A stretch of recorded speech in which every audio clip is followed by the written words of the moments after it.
Hi there, and welcome to episode 6 of the Just One More Project Bag podcast. I got it right this time. Yay, that's us. I'm Dana of Unwind all over the interwebs. And I'm Tiffany, the project bag. And, welcome. What does your shirt say? It says, I don't need therapy. I just need to go camping. Dana made it for me. I thought I made that one, and I Yeah, was like, that looks familiar. Right before we went to the retreat last year. Yes. And it's the dang truth. I'm trying to talk. We all need to run away, don't we? Yeah, for sure. Totally. I've found a spot potentially, but I don't know. I don't know if I'm motivated enough to pull it together. A trip. Man, one of the girls on my Color Street team just said something that you would have loved. She and her boyfriend and her boyfriend's sister went to Big Sur and went camping in the redwoods for a week with no signal. Oh, wow. They were a 15-minute walk from the beach. So they walked down every night and they took their dinner with them and had their dinner on the beach and watched the sunset, and then came back and sat around the campfire. And she's a crocheter. So she finished an Afghan the whole while she was there. And she was like we had no contact with her for a week. And like, she's one of the ones that I talk to a lot. And I was just like, oh my gosh, I was a little bit worried about her because the whole, like, we're all so connected and not having phone at all. She's like, I just left it locked in the car.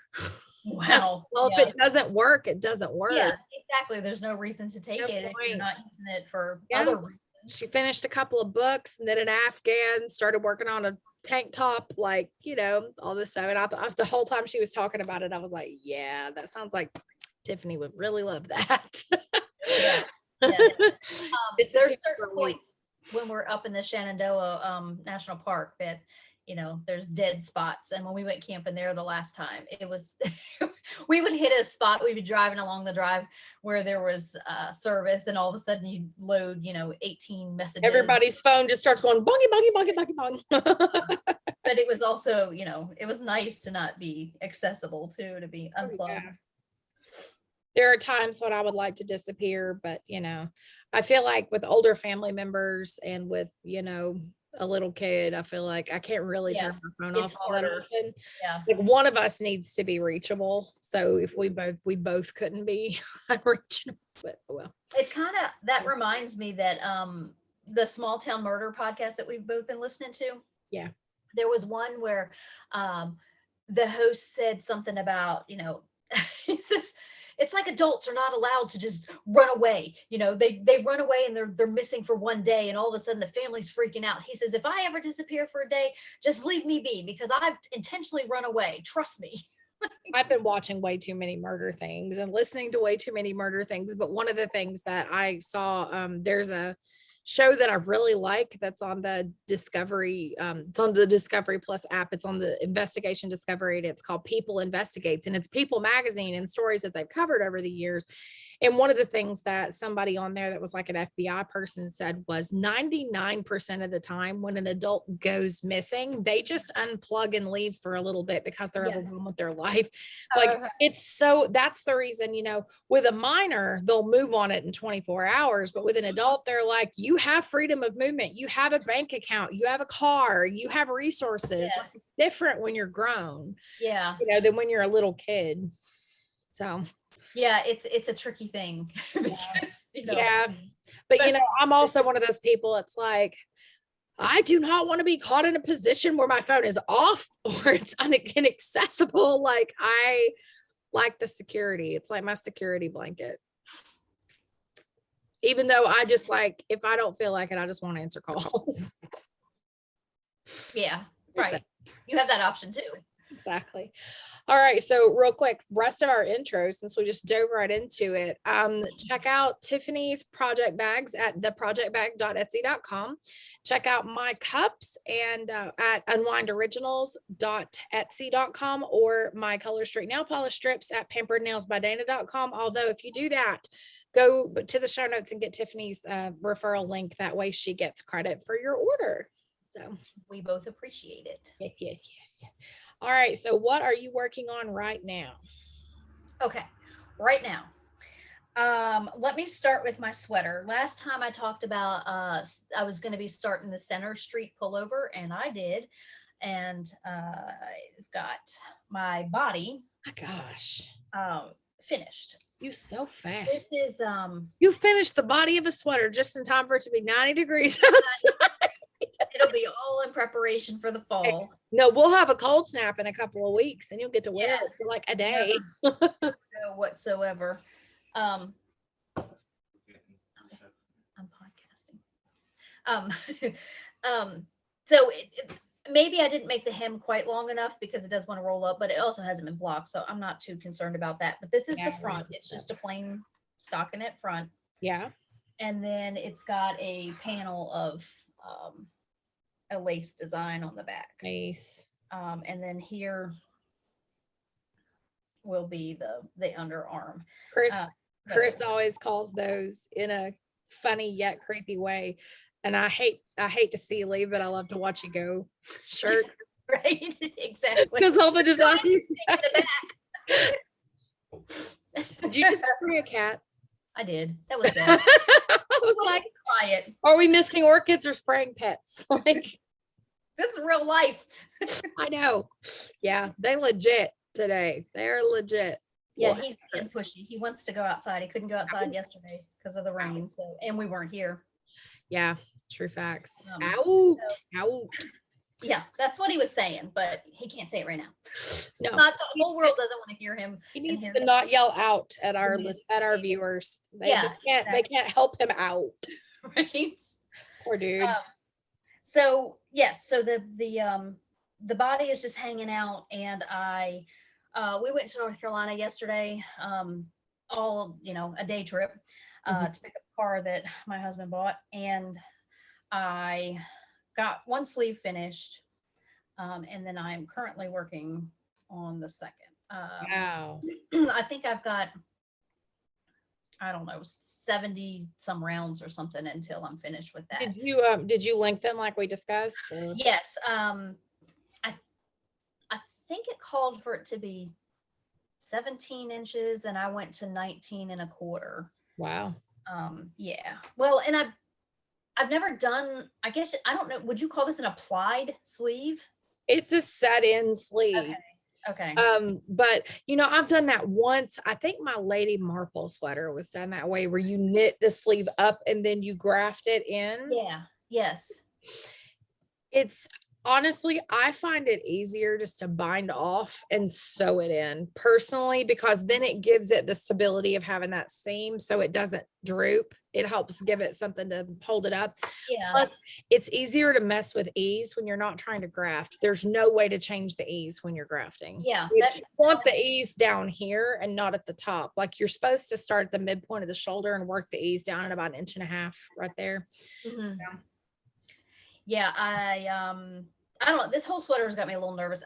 I'm pretty sure I'm not making it for myself. I started out making it for myself, but that yarn is just not meant for you. It's just decided it's not meant for you. No, because I ripped it out of another sweater for the same reason, and maybe I'm just not making garments for myself right now. I'm in a maybe you're just adding to your gift box. Well, fortunately, you have a future daughter-in-law that's very close to you in size. That's a grateful recipient. So yeah, for sure.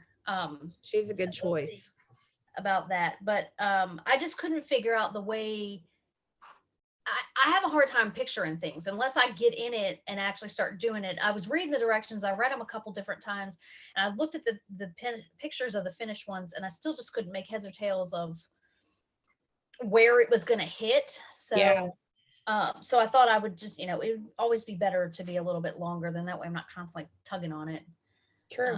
So anyway, that's that. So do you have you have a whip, don't you? I have a couple. I do. Okay. So and I just remembered I left something in the other room. I'll have to go get it. Oopsie. Yay. So this is my soldotna crop. That's not going to be cropped because I don't wear cropped anything because I have a mom belly. So yeah. But this is my soldotna. I did not do the short rows on the neckline because I don't like the raised neckline. I actually cast on the number of stitches that you should have when you finish the short rows and the increases. I did that for my ribbing, and then I did the straight knitting that it calls for. So this is going to hit me more like a crew neck because I don't like things to come up to here. Yeah. They draw attention to this, and I don't really want that on display. It doesn't need a shelf. It's all right. So anyway, this is all my yarn. The blue is cerulean, the gray is graphite, the pink is wild orchid, and the green, which is kind of hard to see, but here, I'll show you on this, is lush. The issue that I ran into, and we just talked about this, is my green and my blue are almost the same in value. So it's very, very difficult to be able to differentiate those until you get right up on them. But you know, it is what it is. And this is for me. This is not a shop sample. This is just for me to have to wear because I wanted it. So that's all I'm worried about. You know what it reminds me of, the colors, is a hummingbird. It does. It does have that kind of look. I love that the jewel blue and the jewel Yes. green definitely help with that. Yeah. Yeah, it's I knit it. I started this a long time ago. Like it was like 2019, like September of 2019 when I started this. So it's been here for a while. Yeah. But the problem is I messed up on the yoke and like skipped rows or did something weird, misread the chart. I don't know, something. And I had to rip most of it back. And I lost like 6 inches of color work. So I'm just now reknitting it. So I thought in my head I was a lot farther than I am. I'm not. Because at one point you were. At one point I was, exactly. And I was like powering through it. And I'm so proud of myself. And no, just didn't work out. Oh, there's the mail. Yay. Picking up my mom's Mother's Day card. I actually remembered to get one mailed out in time. Yay. Well, I was proud of myself. Since we ate at a Cracker Barrel yesterday morning, I went ahead and got my mom something because I'm not usually like, no, I don't think they sell pop-up cards that are really cool. And I got Oh. her like this really cute one that like when you open it, it looks like a flower arrangement with butterflies coming off. Neat. I was like, she's gonna love that. Yeah, right. So The card that keeps on giving. we were discussing how easy it is to buy. It's like the ultimate mom store. Like Oh yeah, and my mom wears those clothes. Like my mom dresses like a Cracker there Barrel. are some of the things I like. I look at Cracker Barrel, I'm like, that looks so comfortable. I would wear that. Yeah. I'm like, man, I'm getting to that age, I guess, where Cracker Barrel clothes are appealing to me now. 5 years ago, I'd have been like, what am I talking about? Well, I look at them. I mean, my mom's style with the loose, the flowy, the gypsy. That's kind of describes her. Fun stuff. I like loose and flowy. Yeah. I like ripped up jeans, t-shirt, obviously. Barefoot most of the time. I am Southern. It is hot here. So there's that. So my other thing that I've been working on, I'm super proud of this. So this is my corner to corner granny square blanket. Here's where I told you, I said I was going to work 10 more and then I got past that. So I'm now working back the short way. So this is the point. And then every time I'll be working one less square. So it's really big. So get ready for this. It's so big. Yes. But it's so many fun color combinations. And so this is actually 3 strands of sock yarn held together and crocheted. And every time I run out of one, I magic knot a new ball on. So it's constantly changing. Most of this is self-striping. So it's constantly changing. There's some neutral parts, and then there's some wild and crazy parts, and there's some neon parts and some more earthy parts. So it's really nice. It's super heavy. It weighs so much. Yeah, it looks like it. So very much, but it's going to be nice. I mean, it'll be this wide when I'm done with it. So you can't even see it. It's so wide. There we go. So it's wider than me by about 10 inches on both sides. And it'll be, it's not quite square. It's kind of rectangular. So, but it's going to be really fun. I'm really excited about it, and I'm having a good time making it. And I go months without touching it. And then I do what I did yesterday and put like 3 inches on it. So yeah. Good times. So That's how I am with my little hexies too. yeah, Make all of a sudden you just get like, I need to make these, and then you just kind of go crazy. Yeah. like a palette cleanser, something I fun. may not get up and show that last thing. I may just say go see it on Instagram or Ravelry because the pictures are up now. So I mean I don't have anything else active, but I'm talking about my FO. I don't feel like getting up. I just don't want to get up. It's just I understand. not a flattering angle. So we're just not going to do that today. So do you have anything else? I do. I have two more things. Woo, get it. I finished the last pair of socks, and we were going out on the motorcycle a couple weeks ago, so I needed something to work on because we were going to meet up with friends. Well, we rode with friends to a restaurant, and then we were going to a tiki bar afterwards. So I started these socks. Nice. And this was a set that I bought from the Psychedelic Sheep.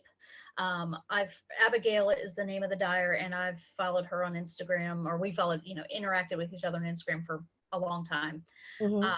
So I think this colorway was called something like at Day's End or something like that. But it came with this mini of a like a Cabaret.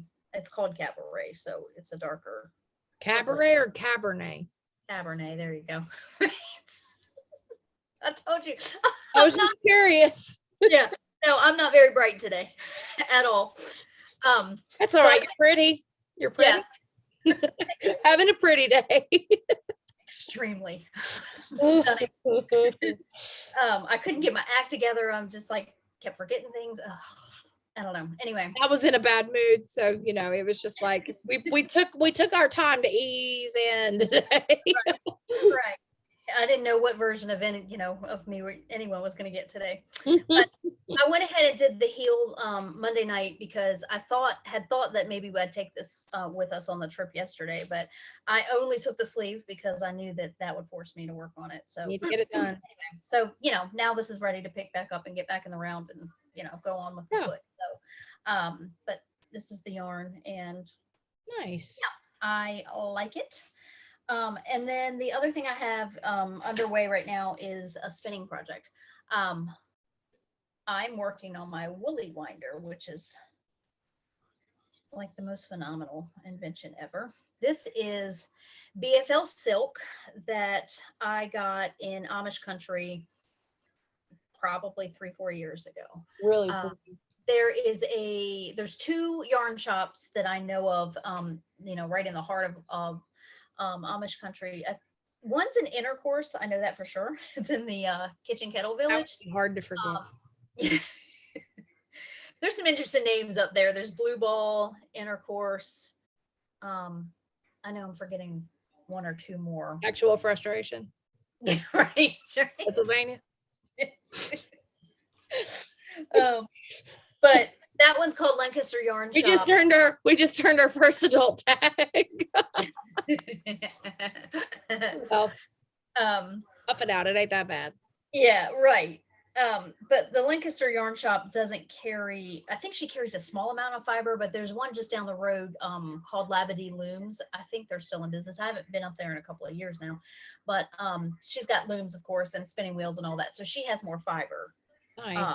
So anyway, I'm just having a good old time spinning this. Good. And it's 4 ounces, and I just split it. I like to work with more or less like a pencil roving width. Yeah. So I just split it four ways down the center, and then I'm going, end to end. And I will chain ply it because that's kind of become my default. I really like that. And, I'd like a 3-ply yarn anyway. So good for you. Yeah. Awesome. And then I pre-draft everything before I start spinning it. There you go. That way it's already finished and it's already ready for me. So I've been watching some Vols baseball games and spinning. So sounds like fun. I need to get my wheel back out. I go through phases. So yeah, that's me too. Exactly. I've got like a partial, like I started spinning one of those spin your own socks kits that I got both of us. Oh yeah. I started spinning one of those and I've got like maybe a third of it done. So I need to get back to that. I'm spinning it really fine though, so it takes for yeah. so slow. that's this too. This is, not going quick. I mean, it's going quickly because it's silk, so it does fly out of my hands fast. And if I'm occupied, it doesn't feel like it takes as long. But I also thought about this. I can tell that I've really grown as a spinner, because past me probably would have never broken the yarn or the fiber on purpose, because I wasn't very successful with rejoining it. But yeah, I don't have a problem with that now. So Good. yeah, some growth. Yay for growth. Yeah, and this also will satisfy, well, it'll help me towards one of my crafty bingo goals, which I put 2 squares on there about spinning and plying 2 braids. So I'll have 4 braids finished when it's Mine's right here. I've got 2 spin a skein of yarns, and like I need one of them to be finished for me to have a bingo. So I really need to get that done. And sorry, I keep looking off to the side, but I keep hearing this noise, and I've got my window air conditioner, well, my window fan thing in venting because of epoxy fumes in the summer. I keep that in there. And I keep thinking that there is a wasp in here.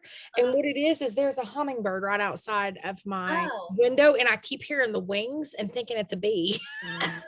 So I keep like, what is that? But yeah, we've started to get our hummingbird friends back. They are back, and they are having fights. They're very, very mean to each other. They're entertaining them. My husband's having a ball watching them. They're they're territorial little things for sure. They definitely are. I told Chris, I was like, we probably need to get a second feeder and put it out, because I think they need some choices, because we have one that I think it was probably the same one from last year. It guards, it flies in circles around the feeder, and it won't let anybody else get near it.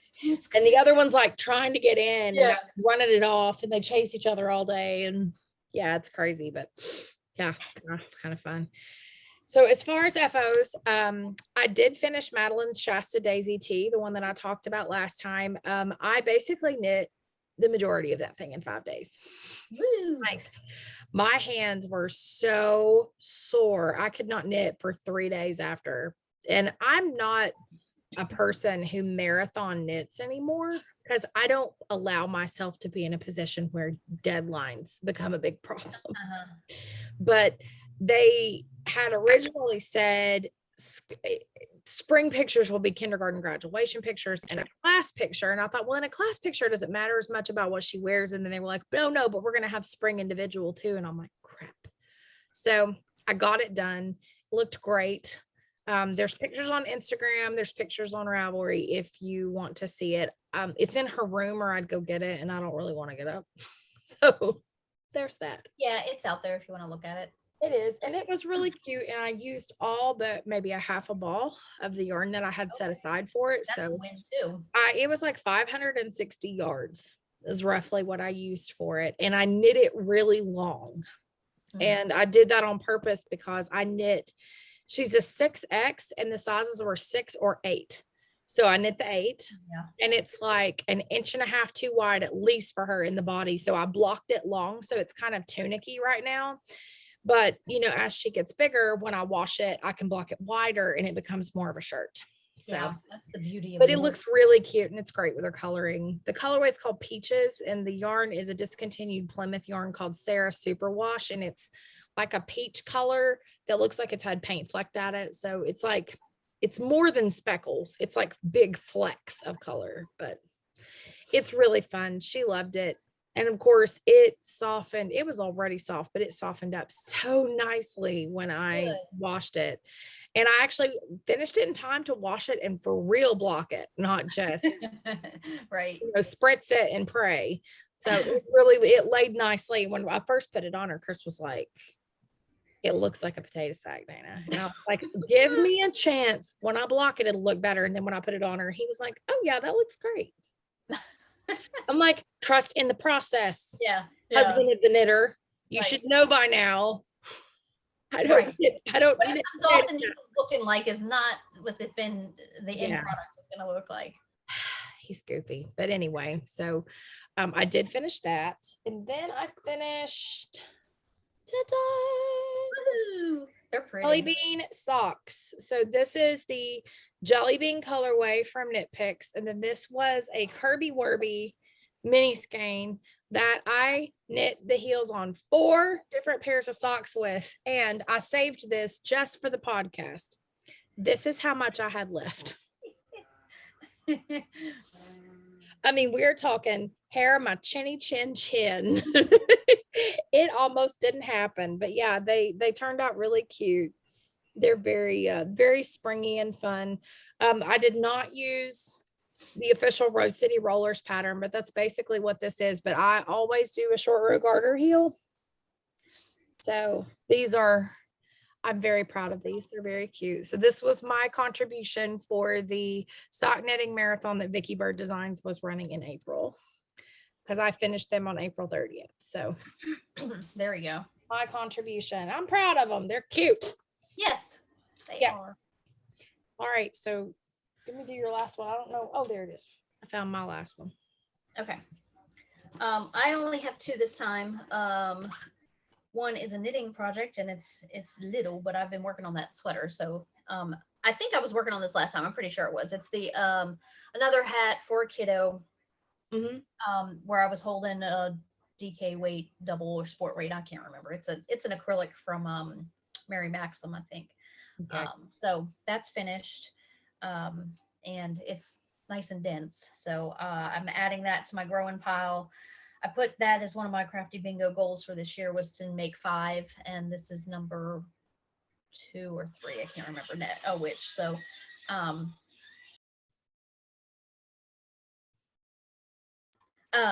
and then the other thing was a spinning project. This was my Unwind Yarn Company mixed BFL in the Bougainvillea colorway. I bought the fiber at Into the Wool 2018, I think it was. That was the last year I carried fiber. Well, yeah, yep. Then that's what it was. I couldn't remember if it was that or if it was Smoky Mountain, but I'm pretty sure it was Into the Wool. But I've got 3 different skeins because okay, so this was an individual goal on bingo. But I had fiber on my wheel, I had fiber on my nano, and then I think I had a bobbin already finished. I don't know, whatever it is, but anyway, this is 219 yards total. And then I thought I was finished, and I found another, I don't know, probably half an ounce of fiber somewhere. So I'm gonna have to put that back on the wheel. But anyway, it's all chain plied, and we'll make a fine something, but I'm happy with the way it turned out. Pretty. You've got little bits there, so it would be nice to do some color work with it. Oh, that's a good idea. Yeah, that is a good idea. So I'm glad to have that finished, because it gave me, we got it off the wheel, but then it also gave me a bingo square. I have one last thing. Okay. Didn't finish the total thing yet, but I knit an Easter egg. They're cute. Okay, so I grabbed my knitting bag and took it to soccer on Monday, and I realized when I got there that I had grabbed the bag that had the leftovers from these socks in it, and it still had needles and everything, but I didn't have an actual project, and it was like the tiniest ball of yarn ever. And what am I going to do with this? And then I was looking at the colors thinking that would make a cute Easter egg. And I've been wanting to do some knitted Easter eggs and maybe do like a garland for my mantle or something for the spring next year. And I thought, well, I'm sitting here on everything else to do. So this was a pattern from Gathered is the name of the website, and it's written for DK weight. This is obviously sock yarn on ones, so a lot smaller. But yeah, so I linked it in the show notes. I could not actually find the pattern on Ravelry, so I just linked it in the show notes. It's very simple. You could screenshot it. And I tell you what I've started doing whenever I find one on a website like this, I will screenshot the part of the pattern that I'm working on and turn it into my phone's background. Oh, there you go. Especially if I don't have a way to print it right then. I'll just do that and make it my lock screen. That way all I have to do is touch my lock screen and my pattern lights up. So then I can see what I need to do next. And I mean, most patterns, I'm not such a fast knitter that I'm going to knit more than just that screen worth. Yeah. Before the next time I have an opportunity to print something off. But anyway, my little random tip of the day. It makes it easier for me. But yeah, I knit that at soccer. Kind of boring, kind of silly, but it gave you something to work on. It did, and it let me use up the little bit of yarn. I've got enough for one more. So I'll have two out of this skein, and the second one will be different colors than this one because obviously this is a different stripe sequence. So that'll be fun. And I figure, if I knit a couple of them here or there, I can knit one during a soccer game. So, Yes. doesn't take me Yeah, that. that gives you a chance to pay attention and not have to, Yeah, it's not that much counting. It's knit flat and seamed. So it's like, the worst part is having to purl. Not a big purling person. Don't love purling. Don't love it. But go without it. All right. So what else? What's incoming for you once you finish that sweater? Okay, so I'm pretty sure that I'm gonna do a February lady sweater. That is a crafty bingo. No, it's not. Yes, it is. It's a specific crafty bingo goal. Yes. I've got some acrylic. It's just Bernat satin, I think, or something like that. But that is in a deep wine color that I really like. So you and your red sweaters, you're gonna have a red sweater curse. Right. I hope it works better. Well, this is, I guess, more on the purpley.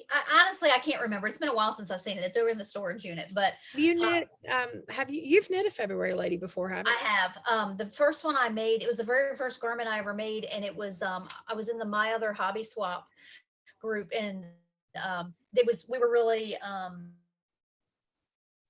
supportive of each other, more than just swapping. It was a community. They did a knit along with that pattern, and so it encouraged me to try a garment, and it was easy. But I did that out of, I think I did a pound of love, and I just never really wore it, so I ended up donating it to Purple Heart, I think. But I would like one that I customize a little more now that I've got some experience. You've knit quite a few sweaters now. That's one I never have knit. I knit a Liesel, I think. Okay. Was the name of it. And it kind of has that same shape to it. Yeah. And then I've knit, it wasn't vodka lemonade. I can't remember the name of it, but I knit it out of Mad Tosh, DK, and Spectrum. And it has it's more of a solid, but it has like a pattern on the sleeves and stuff. And it's like a bracelet length sleeve. Yeah. I would like to knit something like that. My whips, I was cleaning up the living room the other day because I got tired of looking at it. I was cleaning up what Chris calls my nest, which is around the recliner. And I have like all my projects, like I keep the blanket back there. And whenever I finish a pair of socks, I throw my leftovers in the blankets bag. And actually I want to show this bag because I really love it. Of course, it's got yarn. Well, it's another tip that may work for someone else. Yes. Well, and it's just a good way to get rid of some stuff. But this is the bag that I have. This is a 31. It's the Get Creative collection. I really like 31. I have a great 31 girl, and we mutually support each other. She's a Color Street customer, and I buy from her, and we have parties for each other. But anyway, this was one of my things that I got, and this is what my blanket is in here, and I've got all my yarn balls in here and everything that I plan to use for it. And whenever I have a yarn ball of leftovers, I just toss it in there, and I grab at random when I'm working on that project. So I don't know what it's going to look like next. And that's part of why I like it, because it's like constantly seeing the colors change and stuff. But well, and surprisingly, it's cohesive. Like, it's not weirdly enough. Yeah. But I mean, I feel like that is because I am a predictable yarn purchaser. Right. Yeah. So, I like certain color families, and that's usually what I buy. But there's a lot of neutrals in there, and I really only knit with neutrals for my husband. So it's weird that I have so many neutrals in there because I don't think all those were actually from him. So that's whatever. But and then there's yarn that like I got it and it had a ton of knots in it from the mill, and I didn't feel comfortable using it for my original purchase. So I'm just putting it in the blanket. It's like wherever there's a knot, I cut it and go ahead and join another skein up. That way I get lots of color mixes. But anyway, back to my cleaning frenzy. So I was cleaning in there, and I found like a giant bag of bags, and all of the bags in the bag had projects in them. And I'm like, over half of them aren't even, like, I never logged them, didn't take any notes. So I spent some time frogging, but some of them, it's like, I made some serious progress on this. I actually need to finish it. This is ridiculous. Yeah. So I kind of want to play free the needles for a while. That's smart. Yeah. I mean, I have so many sets of interchangeables. I have so many sets of DPNs. I have so many fixed circs, and I can never find anything because I'm a serial project starter. I can admit it. Welcome, Dana. Yes, exactly. Thank you. I feel safe here. Exactly. No judgments. But I've always been a moody crafter. I work on what I feel like working on, and when I don't feel like working on it, I put it aside. But then I also have like ooh shiny syndrome where I have to start something new when I see something cool. So yeah, I will tell you, being off Ravelry since the beginning of April has made me be a lot more focused because I'm not seeing new stuff constantly. Yeah. And if I see it on Instagram, I'm not buying patterns right now because I don't want to give Ravelry any money. And I guess now is as good a time as ever to talk about that. I have figured out that I can get on Ravelry on my phone on dark mode for brief periods, just long enough to update projects and download patterns. I still cannot use it from my desktop at all. So the show notes will be complete now, and I'll be able to interact some online, but I'm still going to limit my usage, and I'm not going to buy patterns from them anymore because I don't want to support them financially. If I want a pattern, assuming the designer has PayHip or another uses Lovecrafts or some other platform, I'll be buying them somewhere else. I'm not going to be paying through Ravelry anymore. Yeah. And I've actually sent messages to a couple of designers on Instagram who release brand new patterns and only release them through Ravelry. And I send them a message. I'm like, whether you realize it or not, you are telegraphing your support of what Ravelry is doing right now. Yeah, you're limiting your. Yeah. And I'm glad. I've had a lot of people reach out and say that they're not affected. And I'm glad for everybody who isn't. I don't want to be. I mean, Ravelry's been a huge part of my life too, but I can't support them right now because of what they're doing. They don't support me. Right. I don't want to get a migraine every time I go to their site. That's just, that's not fair. I'm felled by migraines enough from having chronic illness where I don't need to add that by an optional activity. So yeah, anyway, exactly. But I'm glad that I found a way because I was trying to figure out how in the heck I was going to get the Saldana pattern because I had printed only the chart. Did not have anything else, and it was not on my phone. And I was like, great. So I was able to figure that out. I can get on there for brief periods. Like I got maybe 20 minutes yesterday before I started having a little bit of a headache. So, but it was enough for me to pull the links for the show notes. And that was really what I was trying to do, is download that pattern and pull the links. But yeah, it's harder to respond to forum posts and all that stuff on your phone. Like that's, yeah. So if you need me specifically, then you might want to just email me directly or send me a message through Instagram. If you're on Instagram, I'm Unwind Yarn Company at Gmail if you want to send an email, or you can send it to just one more row podcast at Gmail, because I still check that all the time. So unfortunately I can't really change that to this podcast, but well, as long as it's still accessible to you. Yeah, and I'm checking it, so it's fine. Or you can leave a message on the show notes if you want me. Just leave me your email and I can write you back. But yeah, I feel bad about it, but it's just like they've kind of tied my hands. I don't have a choice. Like I've got to protect my health. Precisely.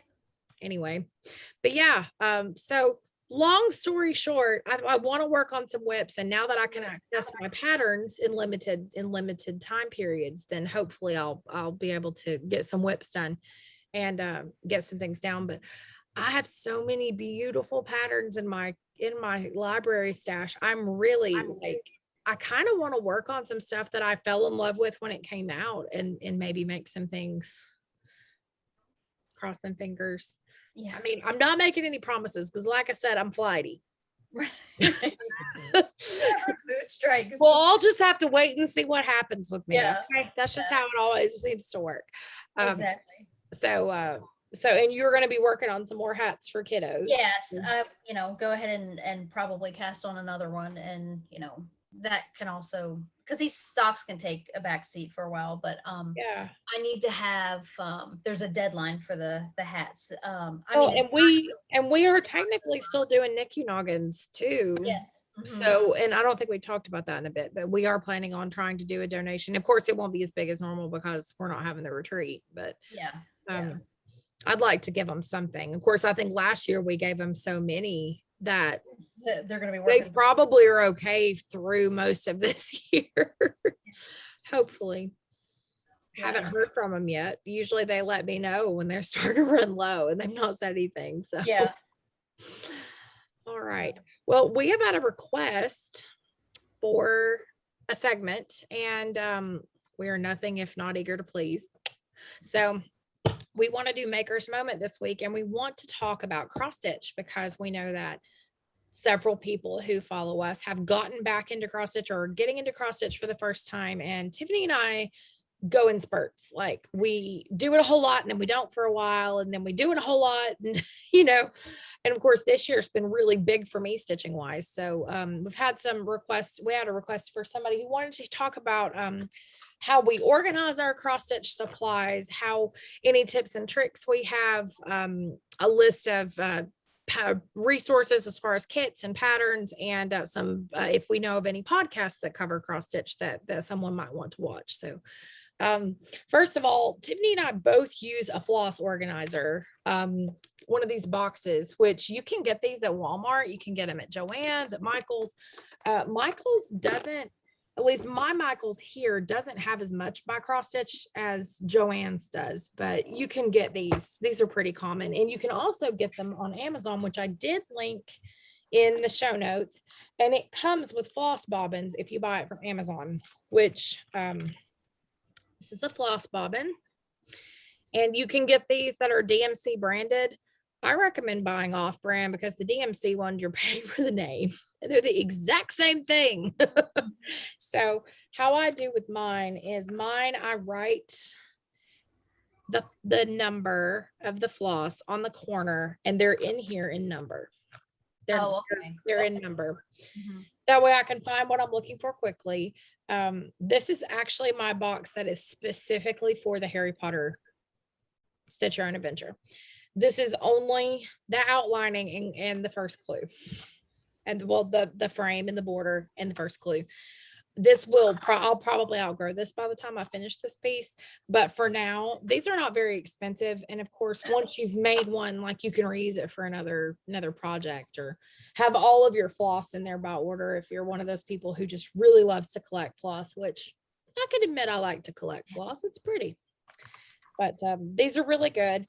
One thing that I got that is kind of silly, but also kind of awesome is this thing. Do you have one of these?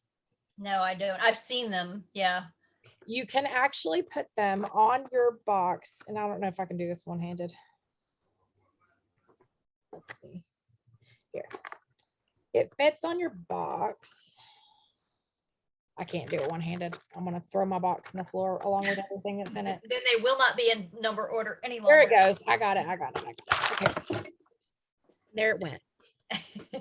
Okay. So you can actually take, only 2 of them fell out. It wasn't much. You can actually take one of these and put this in the little slot. And it's a floss winder. And you just turn it and it winds your little bobbin. My mom got it for me. I don't really use it. It's cute though. Yeah. And I keep it in here because it's kind of awesome. I do think I did drop one thing that was important. Oh no, they're right there. Good. Okay. So that is one of the things that I got that is not necessary in the least when it comes to cross stitch, but it's fun to have. Another thing that I will say is really good pair of little scissors. I got these from Stitched Modern, who is linked in the show notes. She is one of my favorite sources. I got them, of course, because they are nesting dolls. That's why not. I'm obsessed. So these come with a point protector. These are super, super sharp. And then I bought a little sleeve to put them in because I don't feel like a point protector is sufficient. Right. But I think they were about $6. They're not very expensive. You don't have to spend $80 on floss snips, on thread snips. You will see people that do that. And if that is what they like spending their money on, then awesome. And wear it out, and good for you for supporting somebody who's out there selling it, because small businesses need help right now. Yeah. But I will say I love that. Now, do you use a needle minder? No. Because well, I haven't cross stitched in a couple of years since I last made you that project. I'm gonna get that down. Okay. But I do not have a needle minder, but I like them, and I can see their use in the cross stitch world, and especially if you're working on, a project where you're putting it down and picking it up quite often. Well, I do it. I had a situation that happened right after I moved here, where my cat that I had at the time, Doc, the one that died in 2017, he actually ate Yes. a needle. And fortunately, it went through his system blunted first, and it was encased in stuff. And they were able to get it out without damage, but that really scared me. And part of it was because I had just jammed it into my project and had walked away from it. And just for my own peace of mind, Piccolo doesn't seem very interested in stuff like that. He's not like Doc. Doc was super nosy. Doc was in my knitting bags. He was pulling my stuff out. He was playing in my yarn. Piccolo doesn't do that. So hopefully, but on the off something ever were to happen, I use a needle minder that has a neodymium magnet on the back. And I actually made some. I have a ton of them. I made a bunch of them at one point, but it's got a magnet on the back, a little one, and you put it through your project and snap it, and your needle will just sit on the top or on the back if you really want security. Put it up in the corner of your work next to your hoop or your Q snap, and put your needle up on the top edge of it. And it's a lot harder to accidentally knock your needle off. So I would say, if you don't have a needle minder, you can make one yourself fairly easy. You can use a pin back pin, like the kind we all collect, and use pliers and just snap the hardware off the back of it and add a magnet instead. And then you can have a cute one that's personal, something you really like. Or this is just a glass cabochon with some scrapbook paper glued to the back of it and Mod Podge down to seal it. And I just did the magnet on with some E6000. So super easy. And I literally have a ton of them. Oh, wow. They just live up here, and they're all just little pieces of scrapbook paper that I glued onto the back of these little glass cabochons. So yeah, so you can have one for every project, and they're really cheap to make. So who are some of your favorite designers? Well, before I go with that, I just wanted to show my box because I do it by color. Okay.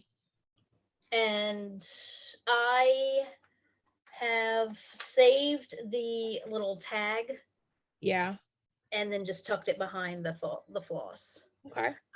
But again, I can't tell you the last time I worked on anything. I probably, last year, I think it was last year, I did put a cross stitch goal on my bingo, and then I think I ended up removing it halfway through the year because I just wasn't motivated. But that kind of leads into designers, because what I do like to do is buy a lot of patterns and dream and, whatever. Although now that I have my Cameo, I could probably just as easily make them into cut file instead. But I like, these are all on Etsy. I've listed 3 if I can find them. Okay. Clouds Factory, which I think Dana's going to talk about Frosted Pumpkin, but Clouds Factory to me is kind of reminiscent of Frosted Pumpkin too. It's got the cute little characters, and Clouds Factory does themes with characters from shows and that kind of thing. I want to say that, did the didn't you do a Star Trek themed one for Chris? Was that? Yeah, but that was Wee Little Stitches. And I Oh, okay. didn't actually list her, but I will. She's out of Canada, and that's actually her full-time job. She's a full-time designer, but she does custom patterns for shows with characters, and then she does custom patterns for like people with weddings or that are having a baby or Nice. housewarming stuff. She does all that kind of stuff too. So yeah, I'll put her down because I forgot about her. Okay, so I've got that one, and then really my favorite thing right now is looking at subversive patterns. So Yeah. I've got two people for that. I've got Cherry Sky Productions Mhm. and Snarky Art Company. So Yes, I like Snarky Art Company. They have one that was a beta fish one that I think I bought it because it wasn't in my favorites anymore. I think it's actually been purchased. It says something about I want to be like the beta fish, very beautiful and always ready to fight somebody. right. But yeah, there's also Steph Cross Stitch. It's Steph X Yes. Stitch. She's Yes. the one that has the behold, this is the field in which I grow my and Yeah. look and see that it is barren. Yes. I love that one. I really want that one in my like to hang it on my desk hutch. Yeah. Like sometimes you just need something fun hanging in your office. And of course, I've got all this artwork over here, and I've also got hanging up. And I tried to pull the wooden frame one down because I wanted to show it to you guys, but it's stuck up there. I think I used command adhesive. So Gotcha. yours came down though. I was able to get yours down. Okay, I won't talk about that just yet. Some of my favorite makers and kit sources and stuff. I love Stitched Modern. She carries Satsuma Street, who is one of my absolute favorite designers. Her stuff is really vibrant, fairly easy. She's the one that does the Pretty Little Cities collection. She has Pretty Little Tokyo, Pretty Little London, Pretty Little San Fran, Pretty Little New York, Pretty Little DC. And all of them are like little tiny microcosm cities with like some of the things that make the city so special. And then she also has a massive Christmas collection, and her Christmas stuff is really fun, and she does it on a lot of like non-traditional background colors, which I really like. So I really like her stuff. Stitch Modern has everything. That's actually where I got these scissors. Oh, okay. I really like them for accessories and supplies. They have good hoops. They've got but they have kits for very reasonable, and their kits come with everything. It comes with the hoop, it comes with the needle, it comes with all the floss, it comes with the fabric, it comes with the pattern. And personally, I love buying a kit because that takes all of the guesswork out of it. When I decide I want to start a new project, it's right there ready to go. All I have to do is find the center and go. That's a very smart way to do it. Yeah, I mean, it's very convenient. I mean, and Frosted Pumpkin carries kits for their own stuff. They do seem to run out of their kits rather quickly. So if there's a new release and you really like the kit, get it. Don't wait. But Stitch Modern also carries, hand dyed fabrics. They carry thread. They've got all that kind of stuff. But I like them for their stitching accessories, and they've got kits from makers that you don't see a whole lot of other places. So I really like that. Frosted Pumpkin, which Tiffany just mentioned, they're cutesy, they're fun. They do a lot of clubs, where you buy in and you get the kit, and then every month you get a clue released. So it's kind of like a stitch along. So that's nice. But with theirs, it's a set pattern, so everybody's comes out the same, which is kind of nice because if somebody gets ahead of you and you want to know, like, well, did they backstitch on this or did they not or whatever, you can go look it up and you'll be able to find other people's. I love Peppermint Purple. For those of you who've asked me about black work, she is my favorite modern black work designer. She has a massive stitch repertoire, but she has really non-traditional designs. So like one of my favorites, she has a state of Tennessee pattern that has black work stitches through it, but it's the state of Tennessee. Right. So, used to be black work was mainly squares or diamonds or whatever. And this is like inside other elements. So it's kind of neat. And her stuff is fairly simple. And she does, her patterns are kind of like mid-level. So if you're brand new to stitching, you probably don't want to start with black work. Unless you just really like a puzzle, you might. Fire Poppies is a great source for cross stitch supplies, embroidery supplies. That's who I got my Lowry stand from that my mom got me for my birthday. It's my cross stitch stand. It's heavy, lives in my living room. I don't recommend buying a stand unless you really plan on doing a lot of stitching because they are not cheap. But if you have shoulder problems, back problems, if you have arthritis, like I do in my hands, I can't hold a hoop and stitch or my hand starts really hurting. So with this, I've taught myself to stitch two-handed. I keep my right hand under my left hand on top, and I'm able to stitch with my elbows on a pillow, and I'm fast now.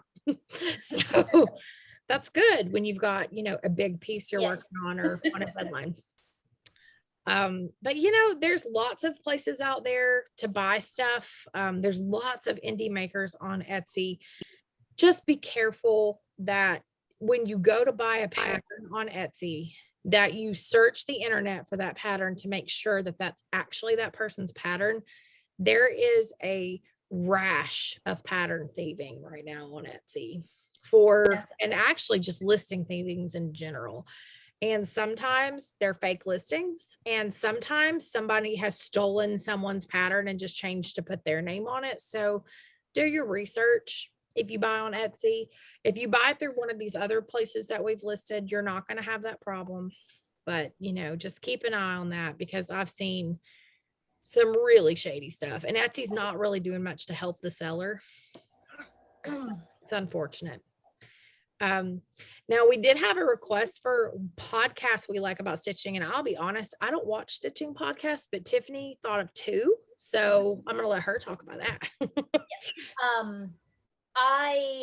While I do not actively stitch very much, I do like to watch podcasts related to that, and I found two that not only their main focus is the cross stitching, but they're crossover crafts as well. So there's knitting, there's crochet, there's spinning.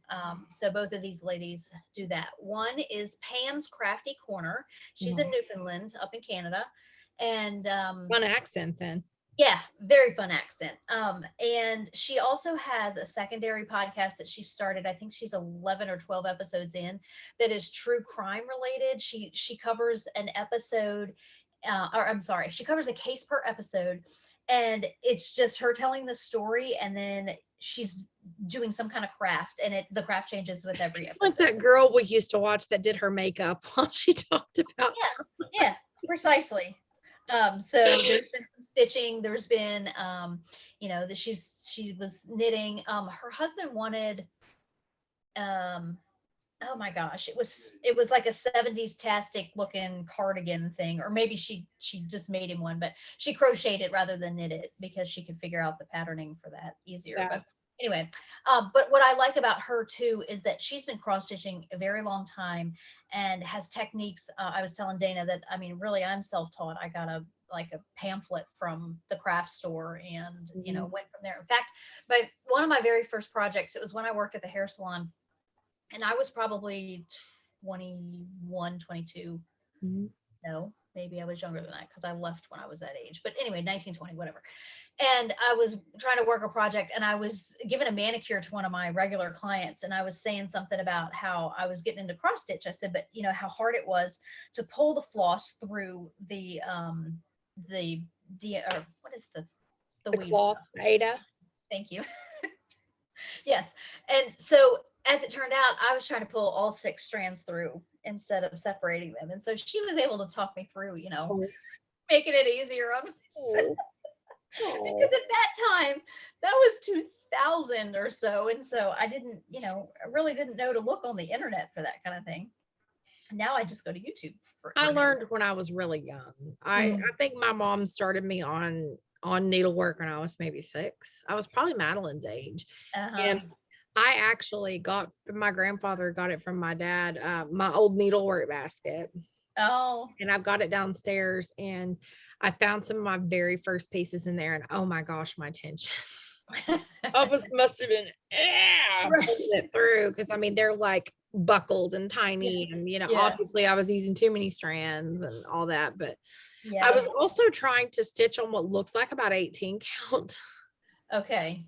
Yeah. Why my mother didn't start me on like 12 count Ada, like, Yeah. most people. I don't know. She just probably grabbed whatever she had on hand and let me pick a pattern and let me go, because that was usually the best way to do things for me. It was just to like, let me get frustrated and I would work it out. And figure it out for yourself. Yeah. That's Yeah, I've been doing it for a long time, but there are certain things that I don't start my floss the same way my mother taught me. I don't end my floss the same way. I don't necessarily stitch the same way. I don't believe in floats over 4 stitches. I would rather cut and have to restart and have a lot more pieces to weave in and have a really neat back. I'm really weird about the back.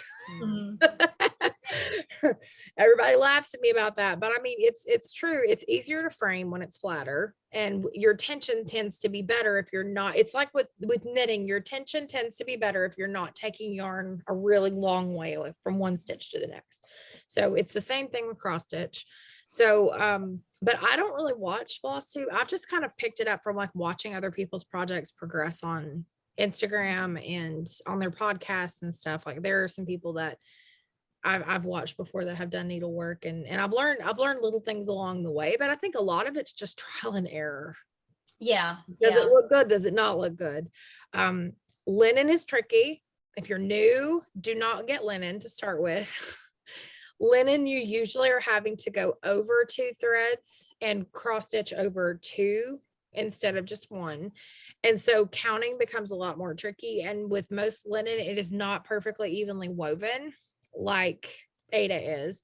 So you have to also visually make sure things line up in addition to counting. So, it's a little more complicated, but just keep that in mind if you're new and wanting to start. Don't recommend being crazy about it at first. Pick something easy, pick something that's only got a few colors, practice, and then work your way up. It's just like with knitting. You want to build your muscles before you start trying to take on something huge. The last question that we were issued was any tips on framing? Well, yes and no. I don't have any. Dana's got it all. Tiffany did this one for me. This was a gift that she made me, and she got the little hanger with it too. But she actually, what they call quilt framed this, which is actually where she put strips of fabric along the sides and then bound it like a mini quilt. So it actually has a backer, and this is nice. I love this. This is pretty. I've never done one like this, so I love it. I love having it. Plus it's Golden Girls themed, obviously. So that is one way you can do it. I tend to hoop frame, and actually I'm going to grab Alyssa's because hers is really well done. I can't reach any of mine because mine are against the other wall, but this is in general, this is how I tend to frame. This was my birthday gift from my friend Alyssa this year. This is a freehand embroidery with some 3D art made with yarn. Super cool, man. And it's got beads on it. So pretty. But how Alyssa does it is basically how I do it. You cut to about a 1/2 inch away from the edge of your hoop after you finish. Make sure you've got it really good and taut the way you want it. And then you take a long piece of embroidery floss, like probably almost the full length of the skein, and you spider web sew it across to tighten it, or you can do a gather. I don't find that to be as easy. I tend to go like this and then tie it off, and then cut a piece of felt that's the same size as the back of your frame and use the edge of the frame as a guide and glue it into place. If you sew it and don't just leave the fabric back there loose, it's not going to come apart. It's not going to loosen over time. It's going to keep that piece tight on that inner circle of your hoop. So that is how the majority of mine are framed, is like this. I have framed on, they make these little sticky mat boards that are acid free. You can get them at craft stores, and you can actually put your stitching directly on it and just trim around the edges, and it glues it down. Huh. And then you can just pop that in a frame and you're done. Those are nice too. I used to do that a lot when I would stitch like small pieces, like little holiday ones or whatever. Yeah, that was something I used to do, and it's easy. And those are cheap, like $2 a piece. And then you can buy a cute little frame from wherever, and you can paint a frame, you can distress it, you can get an antique frame, you can do whatever you want to with that. The other thing I would recommend is make sure your hands are clean when you stitch, because if you're holding your cloth, you're going to have greasy handprints all over the outside edges of your cloth. So either use a stand, make sure your hands are clean, or be prepared to wash your stitching before you frame it. Because if you try to frame something you've not washed and you've handled it with bare hands, it's going to be super obvious when it's in a frame. Mm-hmm. So just a few little pointers. Hopefully that's helpful. I have not finished a big piece in a while. So when I get closer on some of my bigger stuff, we'll talk more about my plans for prepping it for framing.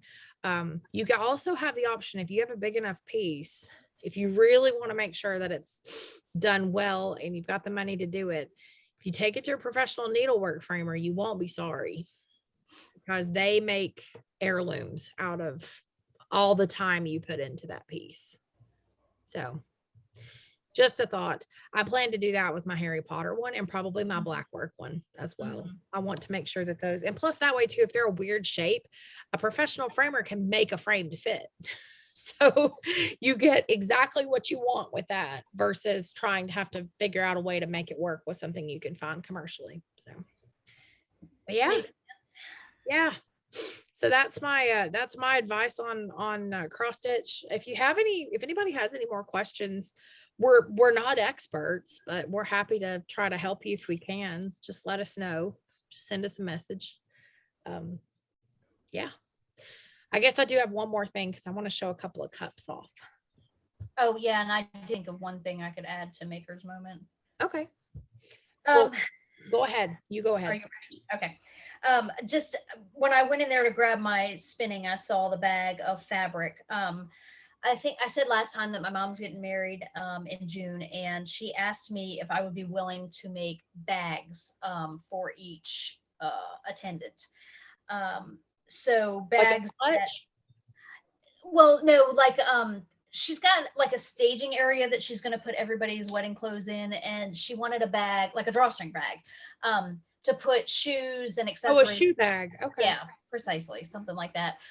So I gave her a couple of websites that she could look for fabric, and she got some daisy and sunflower fabric for the ladies, and I think camouflage for the guys. And so I told her I'll go ahead and sew those, and then I'll probably I just took it a step further and told her that I could pull out the heat press and the cameo, and we can put everybody's name on their bag. So that's fine.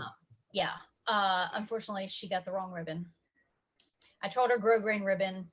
She got nylon ribbon, which is fine, but it's like 1.5 inches wide. So I don't think this can work. I mean, I guess it could work if I folded it over, maybe. As I say, you can fold it over and just throw that thing, then top stitch it real fast. Yeah, that is true.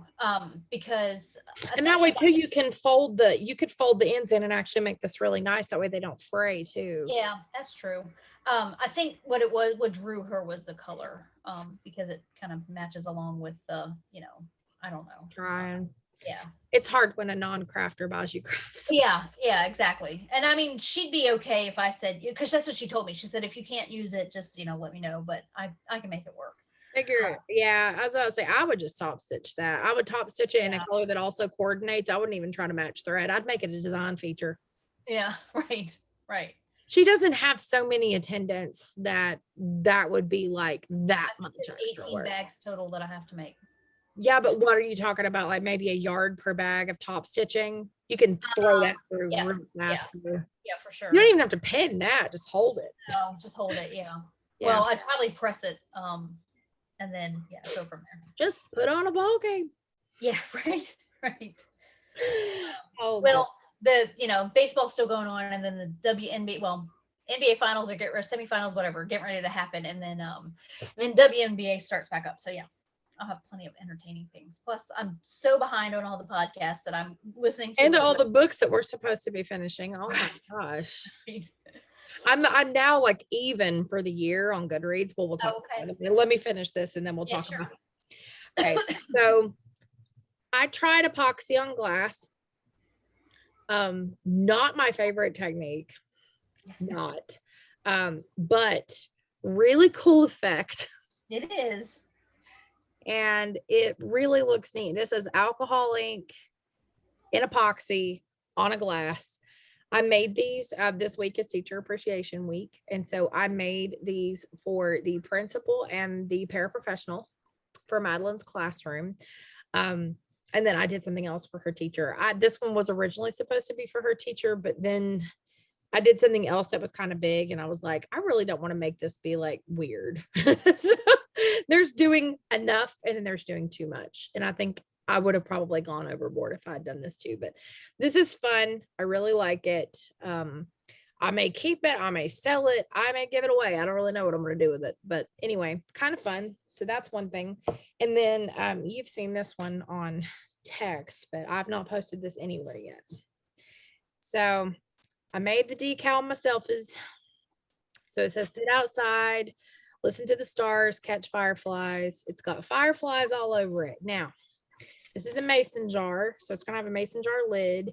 This is a stainless steel double wall mason jar, so this is not a glass jar. I did not epoxy this much on a glass jar. Too fragile. So it's going to have a stainless steel lid and a straw, but the thing that I'm super excited about is I'm going to make 3D glowing firefly butts. Because I'm getting into the whole 3D cup thing. It's kind of fun. I'm enjoying it. So I'm going to be doing glow butts, and I've got 2 of these made. So there will be one in the shop and then there will be one at my trunk show. And then this one is a custom order. I know that this person watches the podcast. Hopefully the recipient doesn't, but I don't think that there's any way to identify who it's for right now. So I just want to talk about who it's for. But I was approached by someone who said, I'm interested in having you do a cup. I would like for it to have a mountain scene. And I had a plan, and then I scrapped the plan mid-plan and made a new plan. And I made a lot more work for myself, but I am absolutely in love with this. It is so pretty. And it's actually kind of hard to see because it's so blinding, but it's very sparkly and eye-catching. It is. And I'm planning to go back in with some alcohol inks and do some detailing in the sky. I'm going to do some clouds. I want to do a little bit more on the ground with alcohol inks. And then I may go in and detail the mountains with some acrylic after I have some epoxy on it. But that is going to be someone's gift. So I'm excited that she asked me to make it. And that is my very first like hand done all glitter with no template. Like that was just me. And I'm very proud of myself because I can't draw worth crap. So I'm happy with it. I'm very happy with it. And that was exciting. And so I had a lot of fun with that. And it allowed me to play with some of my glitters and use certain characteristics of the glitters, like where the blue meets the mountain. It's going to be hard to see, but it makes like a little, like it looks like the light is hitting the top of them when you're looking at it in person. So makes it kind of unique and fun, and I'm really pleased. So yay. And then you were talking about getting out the heat press. So this is kind of where the wild things. Madeline's birthday is this month, and due to some issues with our deck, we are not having a birthday party here. Well, the deck and COVID. It's kind of like a little bit of everything.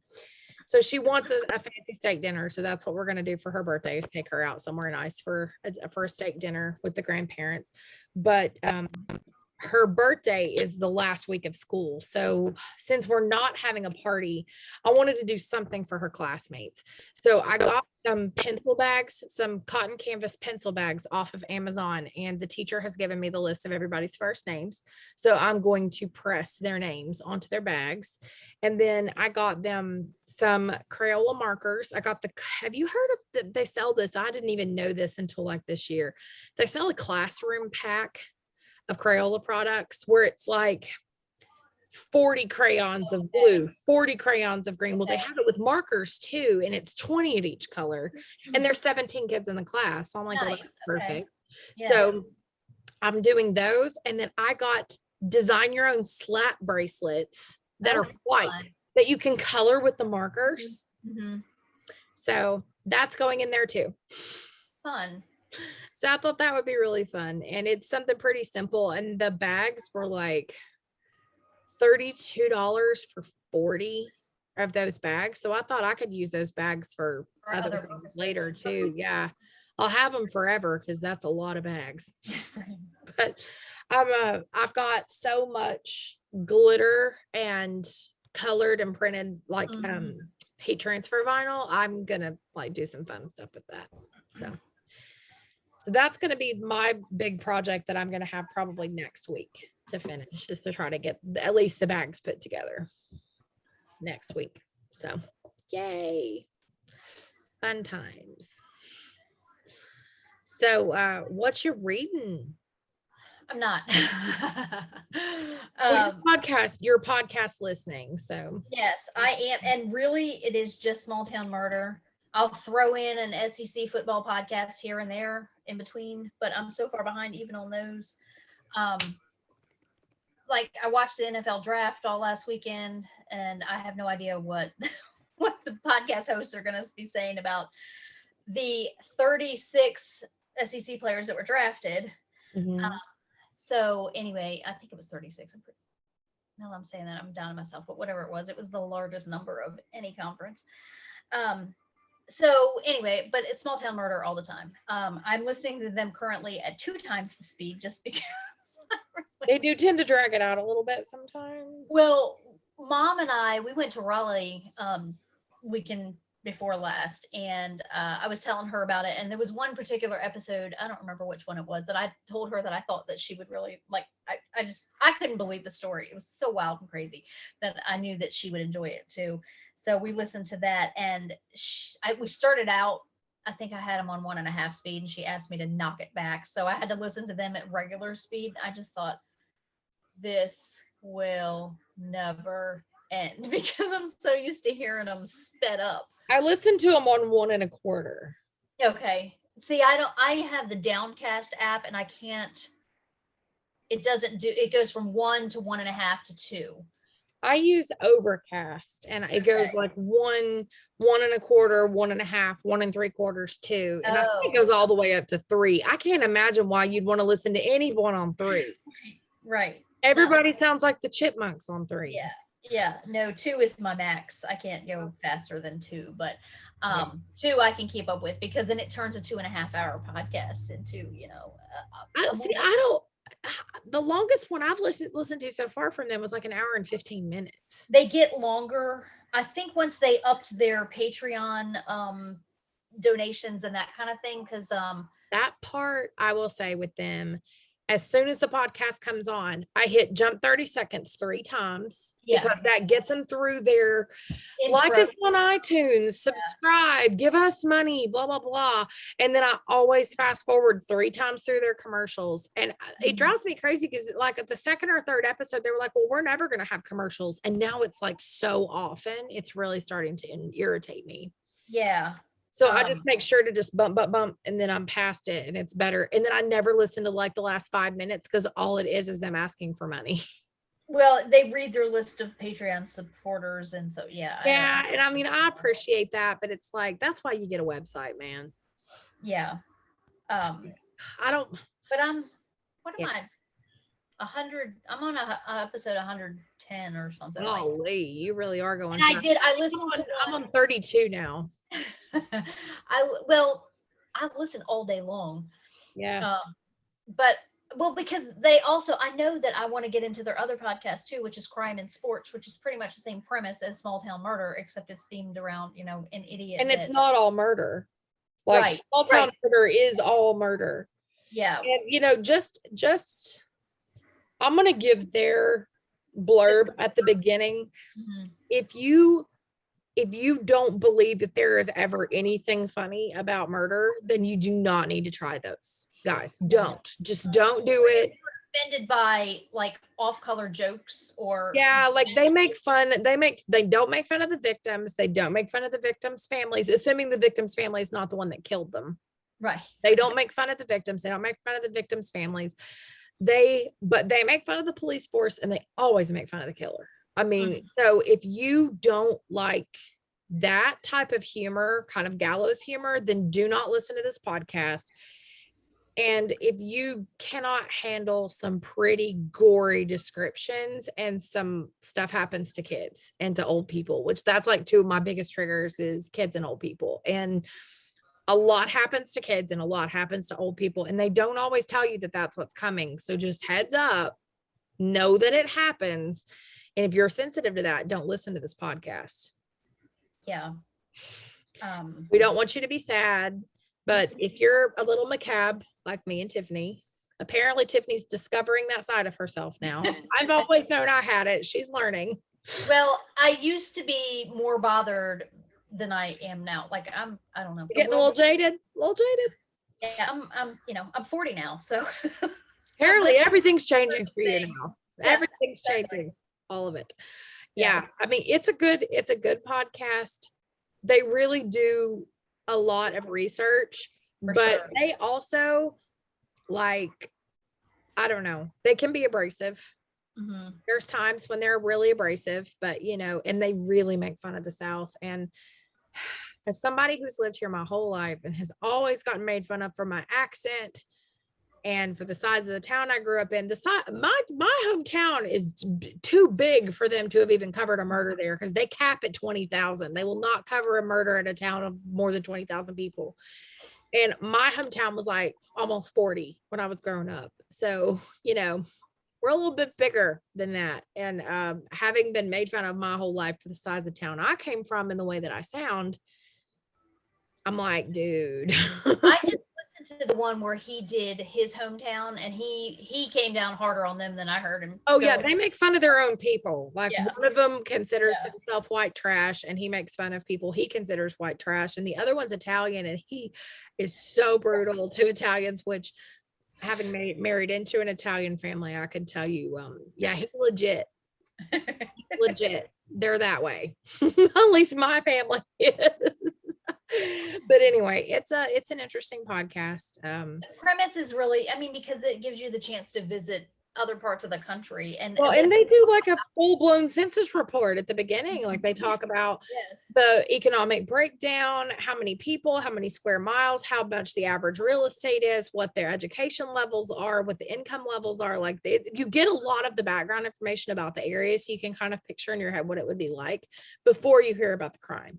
So if you like that kind of stuff, might be interested. Try. Yep. You might pick one that's in your own home state. They've got 220 episodes or something like that. Yeah, they come out with a new one every single Thursday. So if you are wanting something that has a massive backlog too, this is a good one because it's huge. Yeah, for sure. They've been around since 2018. Yeah. So that's they're comedians though. So just keep that in mind. That's all we have to say. Mm-hmm. Yeah. But yeah. So anyway, that's really all I've got going on. So you're not listening to Mrs. Jeffrey's Mysteries right now? I want to get back to them. I probably should, just because this isn't going anywhere. This other stuff isn't going anywhere. But I feel like I wasted all of my credits with Hoopla last month, because I can check out up to 8 and I only used 1. I checked out a whole bunch and then got into Small Town Murder and didn't listen to any of them. So I recheck them out this month. I'm still listening to the Bridgerton series. I'm in the 5th book of the Bridgerton. How many are there? I think there's 8. Okay. But I'm in the 5th one. They kind of go, the first one is Daphne, which is the 4th child, because there's 8 of them.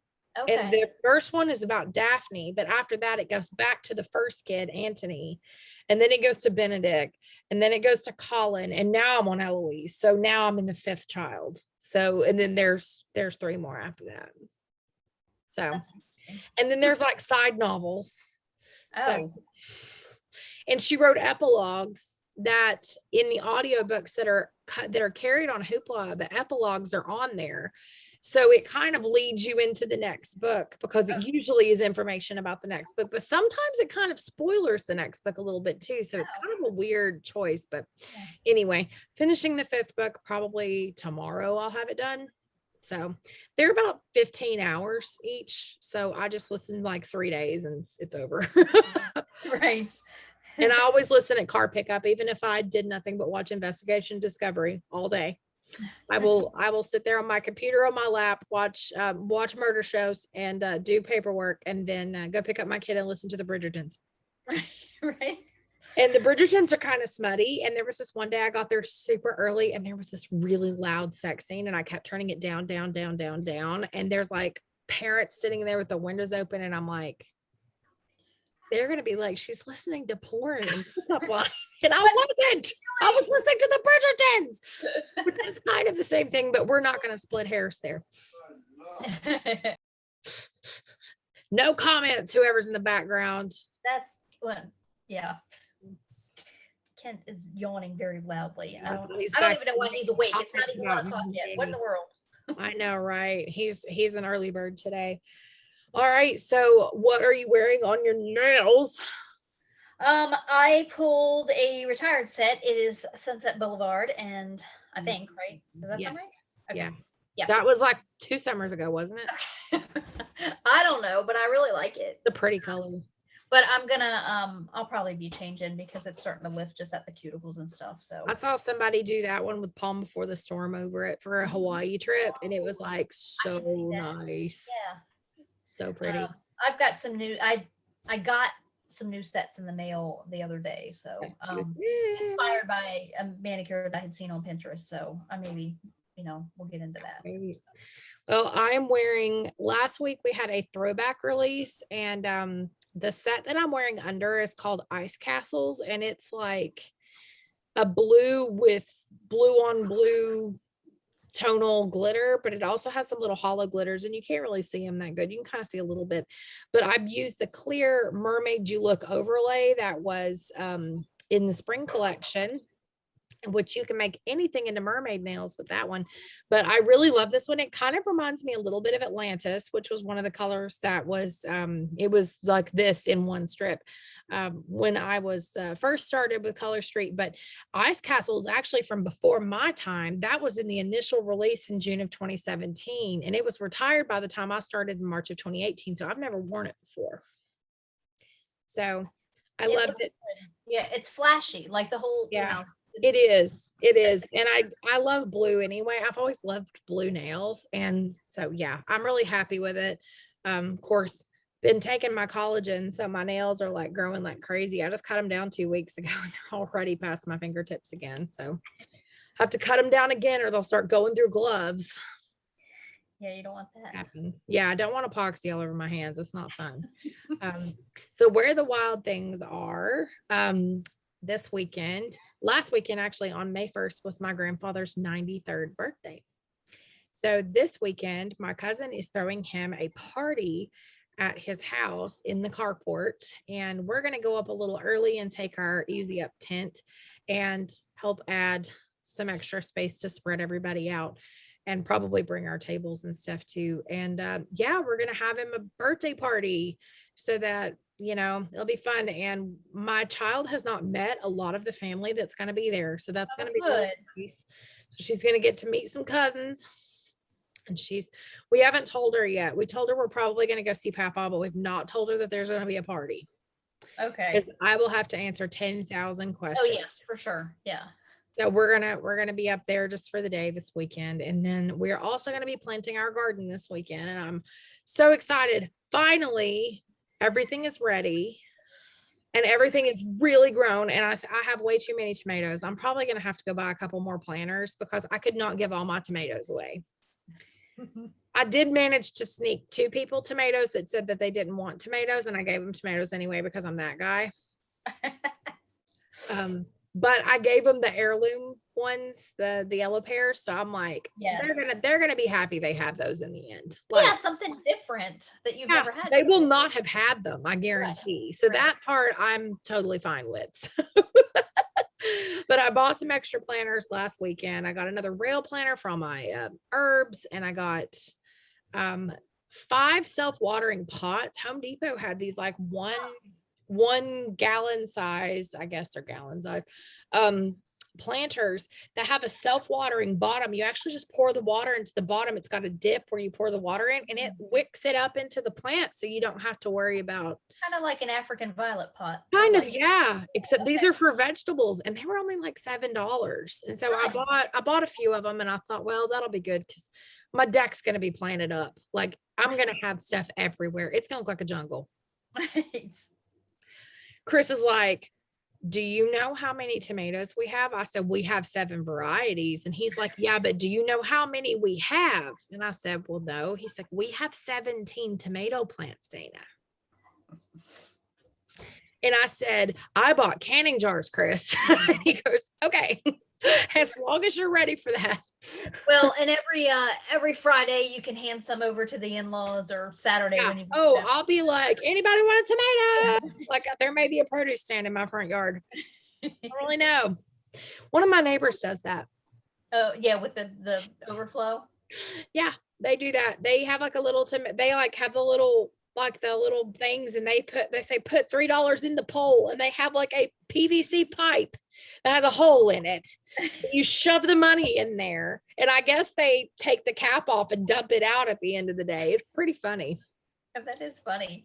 Like that's very like they've got them a little like picnic table with a built-in umbrella out there and it just has produce all over it and they made them a little sign and it says put $3 in the pole. Okay. I will not need tomatoes. Let's put it that way. No, I need tomatoes and I probably won't need jalapenos. I think I have 5 jalapeno plants. I've got 4 cucumbers. I may give a couple of those away because that may be a little much, but yeah, we're gonna have a lot. sounds like it. It's just like, oh my gosh, like we went whole hog. We went from like, oh, we had 4 plants last year until we've got about 40 now. Like, hey, fast as my kid eats tomatoes, I will happily have that many tomatoes. I'd rather have too many than have to supplement from the grocery store. That defeats the purpose of having a garden. That's offensive. Yes.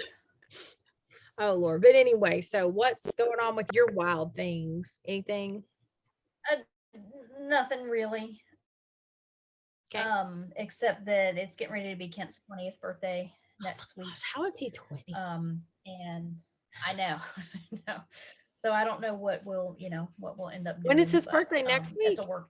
Yes, the 12th. Okay, so he's only 8 days before Madeline.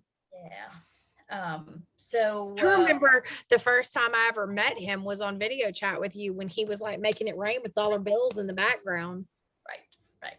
He still does stuff like that. He was little. He seemed little to me then though. Like I guess it's been 6 years. 5 years. Yeah, 5, at least 5. Yeah. Yeah. Wow.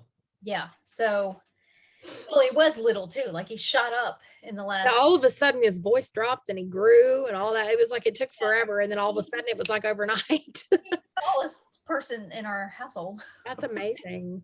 That's amazing. I've not seen him in a couple of years. Do you know this past weekend was the anniversary of the first time I went to New York Sheep and Wool, and it was the anniversary of when I came up to see you. Oh wow, yeah. It's hard to believe. That's been 3 years. Yeah. It's crazy how fast all that goes by. I'll have to do it. I have to do it again next year. I'll have to do it. Have to do something. Yeah, to celebrate the fact that it can happen again. Yeah, for real. I haven't really wanted to get on a plane, but then the other day I saw a plane flying over and I was like, I just want to go somewhere. Like, I really just want to go somewhere. I'm tired of my house. Yeah, it doesn't matter. Yeah, where. Tired of my house. Ugh. Well, trying to get it ready to start renovating. And it's just like, oh, I don't want to clean anymore. Yeah. I don't want to do any more Goodwill runs. I just want to run away. Michael had talked about maybe refinancing our house. And so then that involves, an estimator coming out, and I'm just like, I don't want to. I'll just keep paying the higher interest rate.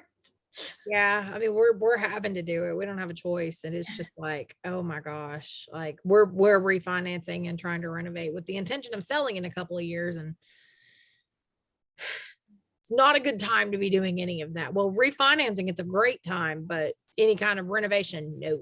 Mm-hmm. Yeah. Yeah. But I also don't want to live in a construction zone for a month. So it's like spreading it out is probably better. But Told me so much. Well, anyway, all right. So hear ye, hear ye. Tiffany's got a party link for Color Street. Supporting it supports her by getting her free strips, and it supports me because it's my income. So thank you for that. I have a Facebook VIP group. I regularly run deals in there that I'm not allowed to run outside of my closed group. So if you're interested in getting strips for a discount, then definitely check that out. We also have a hostess incentive for the month of May for some really, really beautiful pink glitter strips called Pink Paradise. Any $300 qualifying party gets them for free. You get 2 sets. So definitely, if you don't want to have a party yourself, support Tiffany. That way she can get them this month. Be great if she could. And I've got Color Street samples if you're interested. I do have some of the new sets on samples now. So if you're interested in trying Color Street and want to try out one of the new sets, let me know. There's a sample request form in the show notes. My trunk show at the Yarn Patch has been moved to June 19th because June 12th is Worldwide Knit and Public Day. Okay. We did move it back a week so that we wouldn't be competing with that. So if you are interested in seeing what I've got yarn. I'll have yarn bowls, I'll have cups, I'll have decals. If I make it, I'm probably going to bring it. So if you would like to come and see us in Crossville, Tennessee, it will not be online. So I'm sorry about that, but she's not going to load it online because that would involve me photographing everything and sending it to her ahead of time. And quite frankly, I don't want to do that. So if you're looking for something in particular, I know that you can call the store and that she does ship. If there's something you're interested in, I will be posting tons of previews on Instagram of what I'm taking. So if there's something that you see, you're always welcome to call the store that day and claim it. So that'll be great. Yes. And last but not least, once again, gonna reiterate here, we are not having Into the Wool this year. So if you are sad, we are sorry, but we are not having it this year. We are still evaluating whether or not we're going to have it in 2022. We will be announcing that this fall. Please do not email us and ask. We are not going to have an answer for you right now. So just keep hanging out with us online. We've gained a ton of Instagram followers in the last month. Yeah. Like we've gained like 20 something people in the last month. And I worry that they're not seeing that we're not having it. Right. Even though it's in the bio and it's on a post. So I just like to always reiterate, we're not having it this year. And to be totally honest, it's been such a nice spring because I'm not dealing with that. I was just thinking that, with going back to work and everything too, for me, like so much. It wouldn't, it's nice to not have to try to balance all that this year. Yeah, we may have to do some reevaluating when we make a decision for next year, as far as how we run it, just to try to take our stress level down, because this past year about broke us both. So we don't want to be resentful. It's true. And it's a lot of work to do. And most of it's pretty thankless and behind the scenes, and people don't even realize a lot of it has to happen. But we do enjoy seeing everybody, and it's going to be hard not to see people this year, but in a lot of ways after after the year we had last year, we really needed a break anyway. So it's much needed, and we appreciate the support that you can give us in any other way when watching us, giving us thumbs up, subscribing on here so that we pop up in searches for knitting podcasts. You do not have to send us money. We're not going to ask you for that. We're not going to turn into Small Town Murder and beg you to sponsor us. But if you do want to donate something for us to give away, feel free to contact us. We'd be happy to promote you by giving away something. If you're a dyer or a designer, let us know. But you're not obligated. We don't, we're fine. We got this. This is something we do for fun. This is not our job. So good stuff. All righty. Well, it's 1:00. I'm overdue for some murder downstairs on the television. my day doesn't feel the same. My day is weird because I've not watched anybody get hacked up yet. God, I'm turning so twisted. Oh my gosh. There is another episode that actually, it's a two-parter that I came across yesterday on our drive, that I need to send you that you'll probably want to avoid too. Good. Thank you for doing that. Yeah. You know me. I'm screening them for you. I'm usually pretty cool, but like, yeah. Yeah, this one was, and actually they gave the disclaimer at the beginning that they generally don't give, and they were like, this one is particularly graphic, so Great. so yeah. And normally, everything is fair game, but this was, just Not this one and not them. They're Yeah. If they're saying that, then that is legit. That is not a joke. Right. So, okay, yeah, and I'm real quick, I have to show this bag because I don't think I've ever shown this bag off on the podcast. okay. This was my birthday present from Melissa 2 years ago.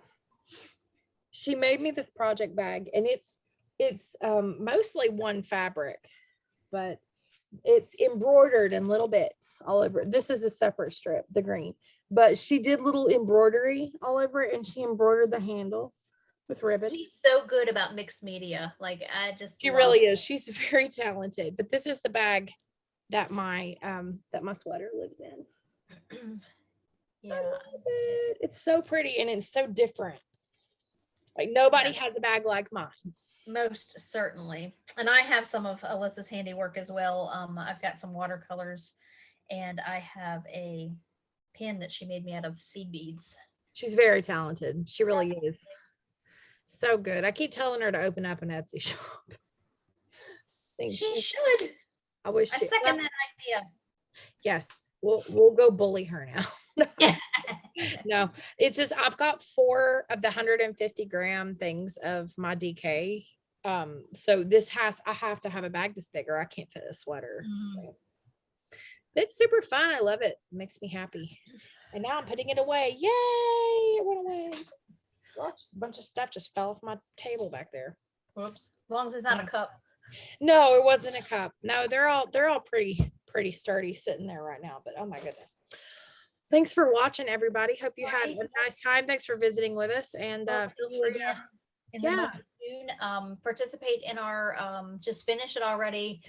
Get along, crochet along. And a bag winner from first quarter, you've not contacted Tiffany, so please go back and watch and contact her. And yarn winner, you're probably going to get your prize before you see this, but I'm mailing it to you along with something else Color Street related, so you'll get yours probably middle of next week. So good stuff. Sounds good. Alrighty, well, thanks for watching, everybody, and we will talk to you later. Bye, y'all. Bye.